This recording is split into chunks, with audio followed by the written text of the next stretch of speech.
Hello everyone, আমি ইক্সিতা। তো আজকে চলে এসেছি জন্মাষ্টমী। আজকে দেখো আমি সুন্দর করে রেডি হয়ে চলে এসেছি। তো আমার গোপাল সোনাকে স্নান করাবো, আর গোপাল সোনার জন্য কী কী জিনিস এনেছি অবশ্যই তোমাদের সঙ্গে শেয়ার করবো। সেটা শেয়ার করা হয়নি, তো আজকে আমি তোমাদের সঙ্গে সেটাই শেয়ার করবো। তো চলো পুরো ভিডিওটা দেখতে থাকো, স্কিপ না করে। আর জন্মাষ্টমীর অনেক অনেক শুভেচ্ছা তোমাদের সকলকে। তো চলো কী কী এনেছি তোমাদের সঙ্গে সেটাই শেয়ার করি। এই দেখো, সবার প্রথমে একটা ময়ূর পালক নিয়েছি।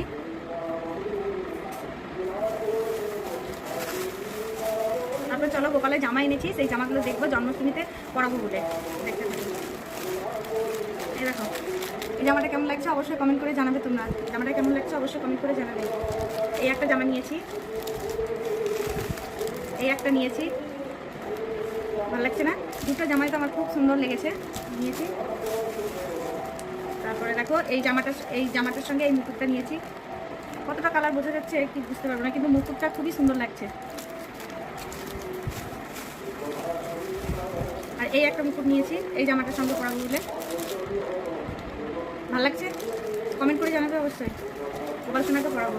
আর দুটো চুড়ি নিয়েছি, যদিও আমার গোপাল সোনার সব গহনাই আছে গায়ে, তো চুড়িগুলো দেখে ভালো লাগলো, ভাবলাম নিই। তো যতই থাক চাঁদের সব কিছুই আমার গোপাল সোনাকে আমি সবসময় পরিয়ে রাখি, তো যার জন্য এগুলো ভালো লেগেছে। দোকানে গিয়ে নিয়েছি দুটো জামার ম্যাচিং। আর একটা চুড়ি নিয়েছি, এরকম ভালো লাগছে। তো এই ছিল আমার গোপাল সোনার শপিং। তো একটা কোমর বন্ধনী নিয়েছি, ওটাকে তোমাদের সঙ্গে শেয়ার করবো। ওটা কয়েকদিন আগে নিয়েছিলাম, যার জন্য তোমাদের সঙ্গে শেয়ার করা হয়নি, ওটা তোমাদের সঙ্গে শেয়ার করবো। এরকম কোমর বন্ধনীটা নিয়েছি, কেমন হয়েছে অবশ্যই কমেন্টে জানাবে। ভালো লাগছে না? এই দেখো, খুব সুন্দর লাগছে না? আমার তো খুব পছন্দ হয়েছে দোকানে গিয়ে, কিন্তু দামটাও একটু বেশি। তো যাই হোক, দাম বেশি হলো তো কী হলো, পছন্দ হয়েছে, এটা নিয়ে নিয়েছি।